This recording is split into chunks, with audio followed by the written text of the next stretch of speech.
In today's video, we are going to try and make a perfect replica of our diamond play button, but here's the catch, we're gonna make it edible.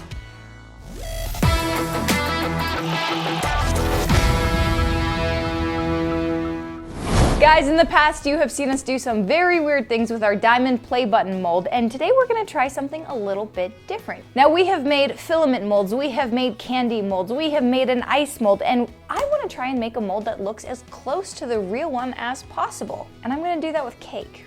Here's the basic idea. You might be familiar with the internet phenomenon that is mirror glaze cakes. We're gonna go ahead and try this with our diamond play mold button and see if we can make it look as close to the real one as possible. So if you have heard of or seen mirror glaze cakes, you might be a little bit daunted if you've taken a look at the recipe. However, it's actually deceptively simple. So what we're gonna start out with is the mousse and then the cake, and then we'll go ahead and get started on that glaze. So for now, let's get our mousse melting. So to begin with, the main base, we are using mousse. Now the reason that you don't just use a regular cake is you need as smooth a surface as possible if you want to get that beautiful mirror glaze for a cake like this. So you coat it in mousse. Now, a normal mousse actually has eggs in it, you bake it, and it can be a very long drawn out process. However, I have found an amazing recipe that calls for using International Delight coffee creamer. Now, I found an Oreo flavor one because the boys here like that flavor, so we're gonna go ahead and go with that.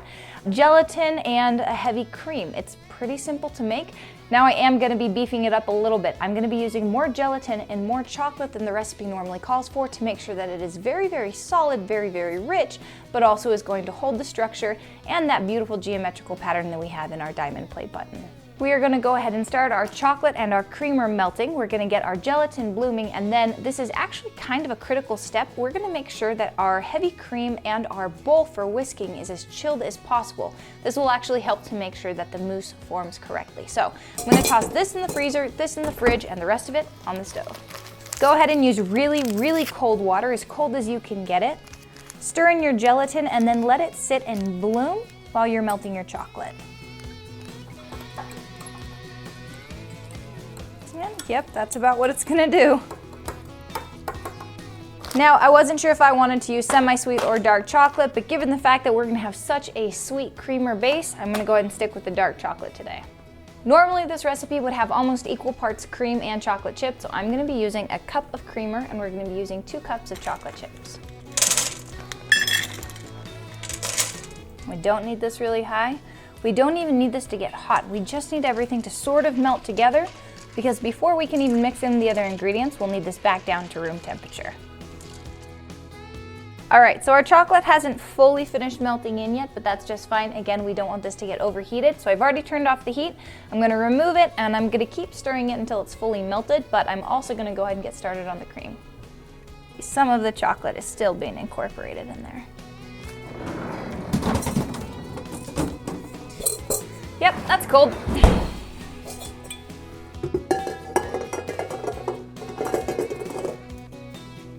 Instead of just 1 cup of cream, we're gonna be doing about 1.5 cups.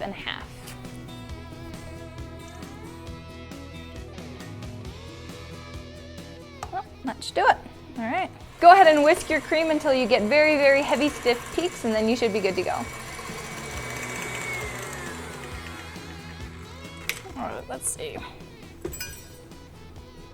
Yep, that's exactly where you want it. So this cream is heavy enough to hold its form even when you stop whipping it. That's what we're looking for. So now we just need to wait for our chocolate to cool a little bit more, add the gelatin and the cream, and our mousse will be done. Now to do that, if anybody has ever bloomed this thick of an amount of gelatin before, it does solidify. So you toss it back in the microwave for a few minutes, make it a liquid again, pour it back in. So we've got our chocolate, our gelatin, and our creamer all mixed together. Now we're gonna fold in the heavy cream, then it'll be ready to pour into our mold. And with this, you just wanna do about half at a time.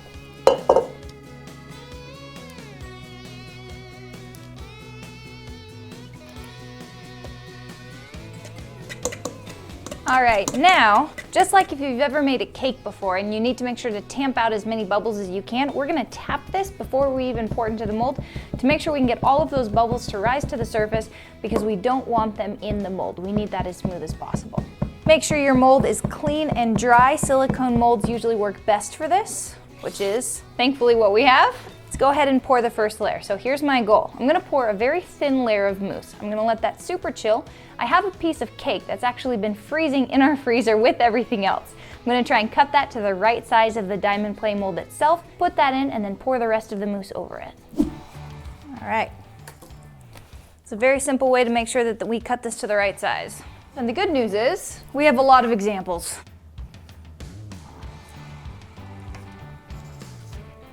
That is about the correct size of the diamond play. Now I'm gonna cut it in just a little bit more to make sure that the mousse can fill in around the edges.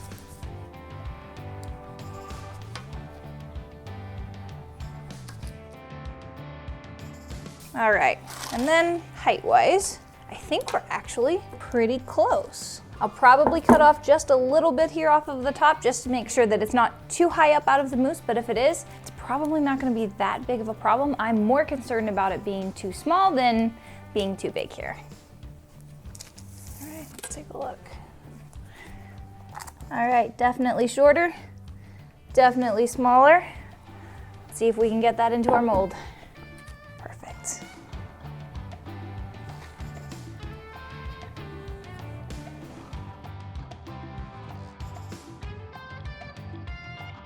All right, let's put this in the freezer and let's let it set overnight, and then we'll glaze it. Here we go. Here we go. So it has been 24 hours. We have let our cake and mousse set in our diamond play button mold. So now we're gonna go ahead and get started on our mirror glaze. To start that out, we're gonna be using yet more gelatin. We've got 3/4 cups cold water. We're gonna have 3 tablespoons of gelatin. Mix it all, let it bloom, and then get cooking. So then you're gonna need a tall heat-resistant bowl, and you're gonna get 1 3/4 cups white chocolate chips, pour them in, and add 2/3 cups sweetened condensed milk.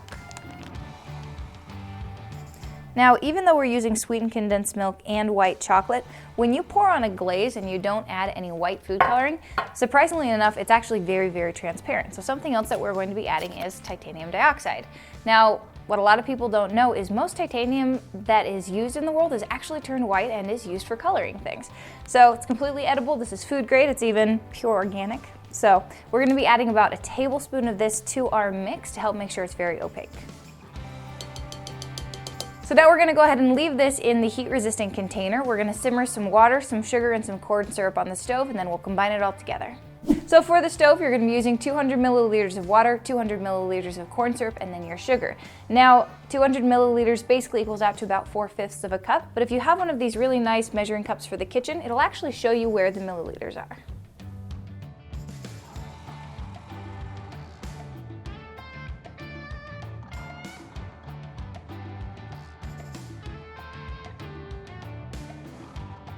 All right, so once your sugar, your water, and your corn syrup comes to a simmer, you're gonna leave it there for about 2 minutes, and then you're gonna add your bloom gelatin, and you're gonna stir until it dissolves and simmers once again, then take it off the heat.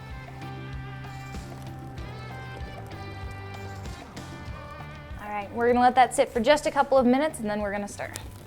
While that chocolate's melting and before we want to stir it, there's another part about the diamond play button that we need to address, the diamond itself. So, obviously I don't just have an extra giant diamond laying around, but I do have some extra isomalt. So, not too long ago, Nate made this vacuum form mold of the diamond play button. It's not going to have exactly the same ridges and edges that the diamond itself has, but it should be pretty close. We'll see what it looks like when it comes out.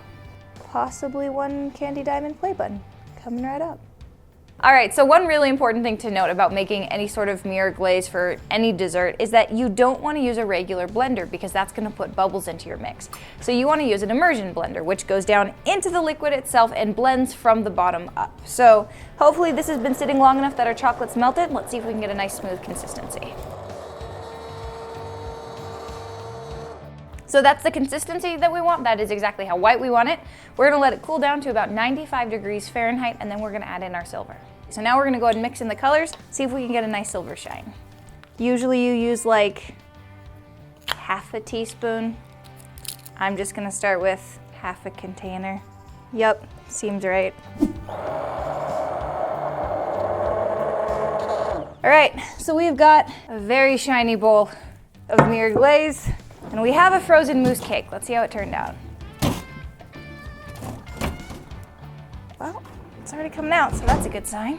When you're making a mirror glaze, you don't want to have it actually sitting on any surface because then you're going to have a really hard time lifting it out of any of the excess glaze. So we're actually going to elevate it up onto some cups, and then we'll be able to flip it over, pour the glaze, and take it off. Not too bad. So here's going to be one of the more difficult parts. We don't actually want to keep the diamond silver. We want that part to be clear. So let's see if our ice malt diamond worked. Well, that's about the right shape.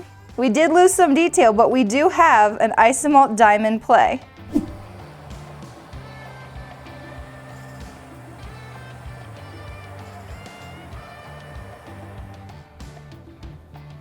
First pour. It usually goes on pretty thin. That's okay. We're going to do a few coats.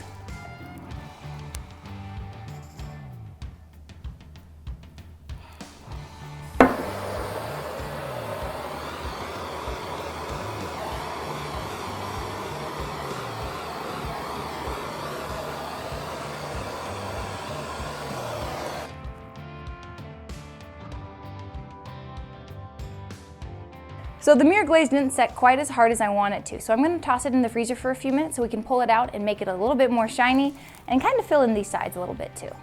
Alright, so I pulled this out of the freezer. It did set better, so now I'm going to do one more layer. I reheated this, added a little bit more luster dust to it. Let's see if we can make it shiny.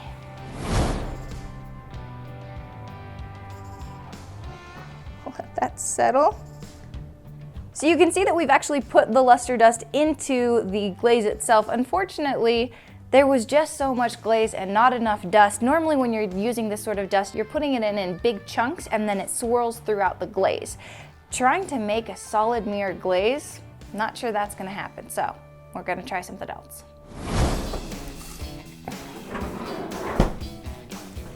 This one's solid mousse, so it's much softer than our last one. Haha! All right, so our chocolate mousse is pretty much done in the form of the diamond play button itself, but the diamond didn't come out great last time. So we are going to try our silicone mold and our ice malt again. Silicone has a tendency of making ice malt bubbles, so we're gonna try and add a very thin coating of like degreasing oil, see if that helps at all.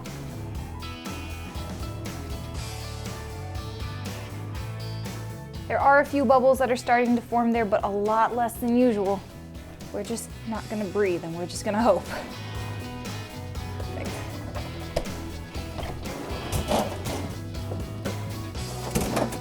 All right. Now this one does have more bubbles than I wanted it to, but I still think it's gonna be okay.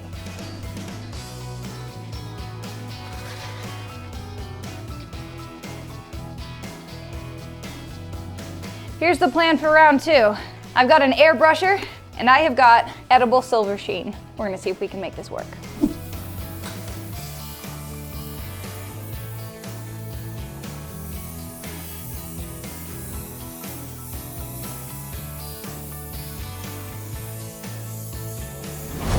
Okay, there are absolutely bubbles, but given that it's ice malt in a silicone mold, I'm super thrilled.